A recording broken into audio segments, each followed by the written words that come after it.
Hey guys, welcome back to another episode of Her Press Box. I'm Madeline. I'm Juliana. And we are so happy you are here. We have a lot to talk about on the agenda. Also, a super duper exciting announcement at the end. Basketball teams? I can't wait to see who you picked. In my mind, I feel like there's a good chance we might have picked the same team. I also, in my mind, I was thinking that too. And I was like, please be the same team. Please be the same team because that would be really fun. I think there's a good chance. I made a whole graphic for my team. Wait, okay, while this is going on, I'll draw my team from memory. Well, I mean, I guess I can pull up the graphic, but I was going to post it on Instagram, and that was going to be like my big announcement on Instagram. But no, I'll pull up the graphic, and then y'all can tell me if it looks dumb or not. My third graders, because I was in a third grade classroom today, they said it looked cool, so. Also, it was Inspirational Word Day at school, and so we were supposed to wear a shirt with inspirational words, and my ESPN Zone shirt was my inspirational words. Let's just jump right into it. Juliana, you know what? Hit us off with some Hilary Knight. She had not one, but two exciting announcements this past week. So, if you don't know who Hilary Knight is, you should. What are you doing? Yeah. What are you doing? Mm-hmm. Hilary Knight is a professional women's hockey player. She played for the USA before the PWHL was even a thing. Mm-hmm. So she is very well acquainted with the USA and stuff like that. She was named the first ever captain of the Seattle Torrent and guess who gave her the jersey and everything? Miss Jessica Campbell. Yep. We love Jessica Campbell so much. So much. Again, if you don't know who Jessica Campbell is, she is the first ever female NHL coach. She is for Seattle Kraken. When I went to the Dallas Stars Seattle Kraken game, I was fangirling so hard when I saw her on the bench. I was like, Jessica Campbell! Her and JT Brown. I was like, oh my gosh! And Hilary Knight has also been named the captain for the women's USA hockey team for the Olympics. And this is what Hilary had to say about being named captain for the Seattle Torrent. Hilary Knight said, "It's a huge honor to lead what is already a phenomenal group and to do it in an inaugural season in a city and region that has such a deep, rich history of women's sports legacies is incredible." I think Hilary Knight could not be a better pick. I love her. I wanted to brush up on some knowledge, but a lot of mine is about why Hilary Knight is literally the perfect captain for Team USA because, like you said, she played for Team USA before the PWHL was even a thing. But her depth and, like, participation and how much she, like, helped Team USA, not in just the Olympics, but also in IIHF. If you don't know what that is, it's the Ice Hockey Federation. So, International Ice Hockey Federation, so it handles everybody. But in 2023, not only did she help USA get the gold medal for IIHF, she was also named the Player of the Year. She repped USA in not one, not two, not three, but 4 Winter Olympics. 2 of those medaling, 1 gold, 1 silver. Hoping to bring some more hardware home this year. And also, she's just a go. Like, I'm such a big fan. I'm excited to see what she does with Seattle. And I've said this before on this podcast that, like, as much as I love Sarah Nurse and having her for Vancouver, I do mourn the thought of having Hilary Knight for Vancouver. She's like our American goat, you know? Yeah. I've said it before. Like, every time I think about Hilary Knight, I think about Bigger Than the Whole Sky by Taylor Swift because we missed out on something. But I do love Sarah Nurse. I'm so excited for Sarah Nurse. Speaking of Vancouver doesn't have a captain yet. If it's not Sarah, I think I'm going to riot. What? Yeah, so who knows? I don't know. I literally double-checked before filming just to make sure. I feel like she's just the easiest answer. The best answer. Well, we just talked about an absolute goat. But let's talk about another goat who just faced a very unfortunate circumstance. And I feel what are we doing? But also just all the jokes around how hockey players just stop eating. Like, just stop eating, stop going out. I saw someone say, Malcolm Celebrini, Connor Bedard, let me buy you some Uber Eats, some DoorDash gift cards. You just stay home. So whatever's going around does not get you. But we're talking about Jack Hughes' freak accident, the surgery he had to have, and the fact that he's going to be out for 8 weeks, which makes me think that it has something to do. The glass was deep enough to affect a tendon in his finger or something of that sort, because if it was just like stitches, like that would have been maybe a couple weeks at the most. Yeah. But this makes me think that maybe a tendon, nerve damage, like something a lot more serious. But they also said it could have been a lot worse. So it was bad, but could have been a lot worse. Which is just so crazy to think of. Apparently it's because he leaned on something less. I feel like I've seen so many stories. There has been a lot of stories. I need an official statement of what happened. I want Jack to tell the story. In Chicago. At a restaurant. In Chicago. Which, I'm glad you mentioned that, because I also put a lot of people have been leaving bad reviews on that restaurant in Chicago. And that's so heartbreaking to me, because it wasn't the restaurant's fault. Like. Or it was.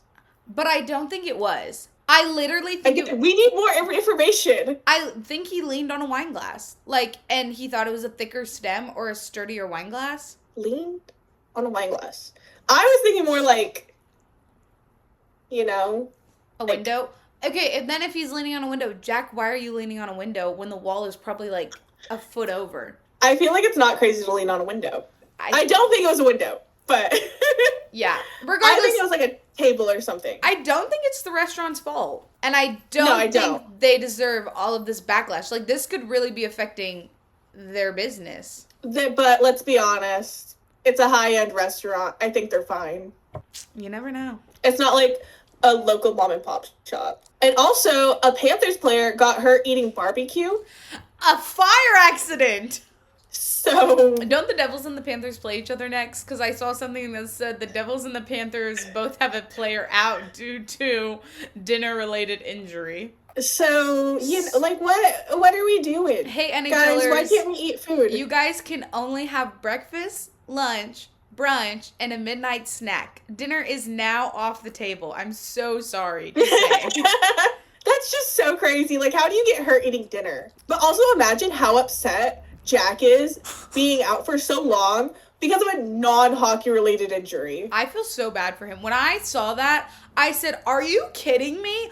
Also, I am mad at you, Jack, respectfully. I feel bad for you, but I am also mad at you because you ruined our Hughes Bowl. He did ruin our Hughes Bowl. I was like, oh my gosh, we're early in the season. It'll be good.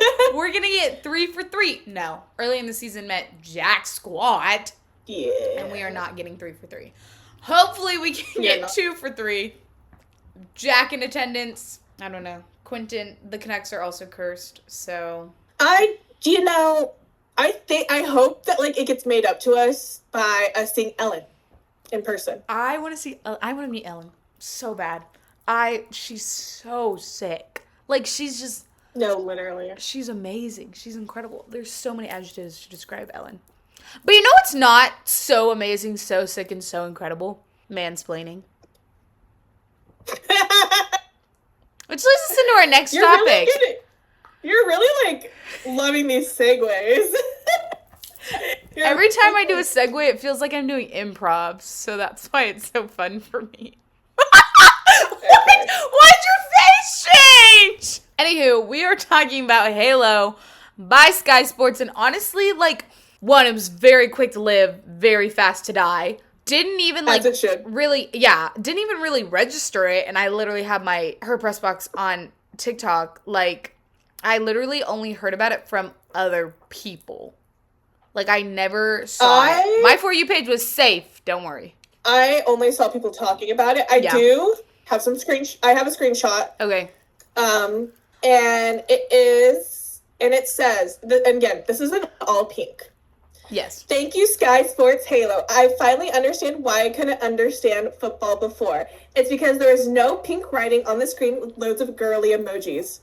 Yeah, I saw that. The one and only time I visited the page was I follow this user on TikTok, and it's the Name One Player podcast. And she was like, Sky Sports is ripping off my bio. And I was like, oh, hold up, girl. Yeah. And so I like clicked on hers, and I was looking, and I was like, oh. So I guess she was talking about like making commentary about Sky Sports, talking about it, all of these things. And while she was doing that, they did not have a bio. After she made all this commentary, they had a bio, and one of her followers commented, was like, hey girl, like I don't know how common the sequence of emojis you have in your bio is, but Sky Sports now has it in their bio. And it was like the same format and everything. And I was like, oh. And like, what are we? Also, to take the bio from somebody who's like criticizing you. Also, the fact that they're just like Barbies, matcha, hot girl walks, women in sports. But then all of their posts are like men playing sports. And it's very much talking down to women as if like they cannot understand sports. Yeah. There's no possible way a girl could understand soccer. No, they're women. There's no way unless a guy explains it. I mean, also, I see that they wanted to make a community for women, but the community they made for women was an opportunity for someone to mansplain, whether it was a man or a girl who was just trying to be trendy. No idea. Instead, women need communities. There's no way there was a girl in the room. I know. Women need community and spaces that make them feel safe, welcomed, and like they can have real conversation about sports. One of my favorite things to do with Juliana, and why I just like absolutely, there's so many reasons why I absolutely love her, and why she's literally on this podcast with me, is because when we talk about sports, it's a conversation. It's not one person talking down to the other, because we're two people who know about sports, hi Gatsby, and who can have a conversation about it. What do you mean we're both women? There's no possible way we could like sports for the sake of liking sports. I think this also goes to like, whenever a girl or a woman says that they like sports, they're always going to be like, oh, you like them because the athletes are hot. Yeah, or name one player. Oh, you don't know what's actually going on. Yeah. So, and again, misogyny. Oh, so much is rooted in misogyny. Yeah. And there's a whole thesis in and of misogyny in sports alone. So there's no way we could do it justice right now. In a place that is historically for men, by men, excluding women, looking down at women, to want to make a platform, quote unquote, encourage women to like sports, and then just to talk down to them is so demeaning. It gives the impression that like women aren't smart enough to understand by themselves. Women do not have a reason to like sports unless there is quote unquote girly aspect associated with it. Yeah. If you want a good page for women in sports, might I recommend Sports Girls Club, where their whole like brand is turning the world of sports from a boys club to a girls club. A place where I feel like they do a very good job of educating people about sports and not talking down on them. They post like just different content, wholesome content, sports content, like a variety of things. And this is like coming from somebody like, my favorite color is pink. I have a heart pink bottle. I love girly stuff. There is a way to incorporate girly aspects into sports without it being demeaning or talking down. I also think the gist is a great way to get information on sports. Well, segueing to women's sports, let's talk about the WPBL, Women's Professional Baseball League. Their first ever draft for their inaugural 4 teams is tonight. I don't think it's happening right now. Oh, is it really? Yes! But my team, my first from the inaugural 4, will be whoever Monet Davis is on. I love her. I think she's so cool, especially from what WPBL has been posting about her. Also, they posted like this little graphic of like players to watch. She was the first girl to pitch a shutout in a Little League World Series. She's a badass. She's literally so sick. Like, what? That's so cool. So excited to see where she goes. Also, their inaugural season will be held. So all of the games are going to be played at the same place, and it's going to be at a central location in between the 4 teams. So 2 are on the West Coast, 2 are on the East Coast. And it is going to Nebraska. be in Springfield, Illinois, Robin Roberts Stadium, where the very first professional women baseball team, the Blondes and the Brunettes, made their first appearance. So, a very historical place, lots of rich history. And I like that it's like a neutral location that gets to be just theirs. Like they don't have to share with an MLB team and then like get criticized for not filling seats or whatever like that. They just get to have a central location where they get to play, they get to make history, and they get to do their things. And I'm excited to see them. I'm excited for the draft. If you don't know, there's a team in Los Angeles, San Francisco, Boston, and New York. So we'll see who gets who. I think the only downside for it being one spot in between is maybe fans of that fan base will not get the opportunity to see them. Mm-hmm. That's, I think, a downside of it. But I like the idea. I also, the locations where they're at, though, stereotypically, I think it's like wealthier people who might be willing to spend the money to travel to see their teams. Mm-hmm. Also, putting it in central of both the places, I feel like makes it more accessible to the fans who aren't on the East Coast or the West Coast. So the NHL has been riddled with injury this season, from players at dinner, which is silly, to the Vancouver Canucks having 8 of their players out at a time due to injury, which is, again, crazy. So during an Dylan on the Devils is hurt. And he made a joke. This was about 2 weeks ago. He made a joke about we need to sage the Prudential Center because there's such bad luck. So turns out that's not as crazy as it sounds.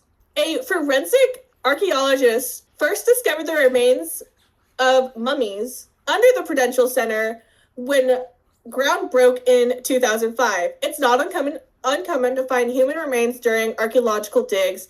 The Prudential Center was built over a cemetery belonging to the First Presbyterian Church, so they actually found over 2,000 bodies underneath the site. The stunner was finding 2 19th century cast iron coffins filled with 150-year-old mummies. And they said, you know what, this is still the perfect place to put our hockey arena. Obviously, this has been information because it's whenever they first broke ground for the Prudential Center, and I think it's just now coming back up because of how much bad luck in injury the Devils are having. But it's just so funny to think, if you do believe in ghosts, hey, 4 years later, the sarcophaguses, with the help of the Smithsonian, were open and were able to be analyzed with what was inside. They found 2 people with direct ties to the founding of Newark and Jersey City. The bigger casket belonged to William Pollard, a crime fighter who served as the 4th fire chief and first captain of the 1st Permanent Police Force in Jersey City and captain of 2 militias. He was born in 1816 and died of cholera in 1854. The smaller belonged to Mary Camp Roberts, who was descendants of the Puritans who founded Newark in 1666. She was born in 1764 and died of old age in 1852. The hair and clothing of both bodies were completely preserved. That's crazy. The fact that it took 4 years to get them open in the first place is also kind of wild. Well, for historical reasons, you want to make sure everything you're doing is correct and that you're not going to damage it. No, exactly, but 4 years. Also, shout out the Smithsonian for helping. The forensic archaeologist who I was citing, he was like, do I think the arena's haunted? No. I just think it's super interesting. Is that easier to blame than your players? Yes. Yes. What do you mean there are mummies? If you do believe in ghosts, this is like crazy information. If I believed in ghosts, if I walked into the Prudential Center, I'm blaming everything on ghosts. When you walk into the Prudential Center? When I walk into the Prudential Center. But I will not be blaming anything on ghosts. I need like a YouTube ghost hunter to go into the Prudential Center. At night. It needs to be during the summer, yes, though, when it's like kind of not abandoned, but like it sees less foot traffic. No, I want them to walk onto the ice. I want that to happen. Email someone. Shane and Ryan from Ghost Files, go to Newark. Do you think NJ, the mascot, do you think there's anyone in there? Or it's just a ghost? Also, NJ was in St. Louis. Yeah, because it was Louis' birthday, and so I guess a bunch of the mascots got invited, and Louis had a birthday party with all the mascots. Hey, what? Hey, what? He made a Bees in the Trap TikTok with Gritty. Right. The moment you've all been waiting for. Are we doing this at the same time? Yeah, I was gonna 1, 2, 3, and we turned it around. Okay, revealing our NBA teams. 1, 2, 3. Turn. Is that the Memphis Grizzlies? Yeah. You really thought I was gonna choose the Memphis Grizzlies? Well, because they used to be Vancouver Grizzlies. Oh, I did not know that. Like, that's where all their vintage merch is from. Oh, that's sick. I did almost pick the Toronto Raptors because they're in Canada. There was a couple ones, but in my notes I put, if we move to Boston, I'm okay rooting for the Celtics. I am very partial to the Celtics. Could not tell you why. Actually, I think I know why. Whenever I was growing up, my cousins had, first, we live in Missouri. They had a Boston Celtics flag in their house. Couldn't tell you why. So I think it's just like me seeing that so much. That's funny. That's so It's random. like in my brain. Yeah. Could not tell you why they had a Boston Celtics flag. But also, like, when I first was, I was like, oh yeah, I like this. I could like the Celtics. I don't know why. But I didn't want them to be my main team. Yeah. Once upon a time, I took a gap semester from college and I lived in this little city called San Antonio. And I was a big fan of the city. Also, one of my things was, I mentioned this last pod, but I became an LA Chargers fan because of their media presence.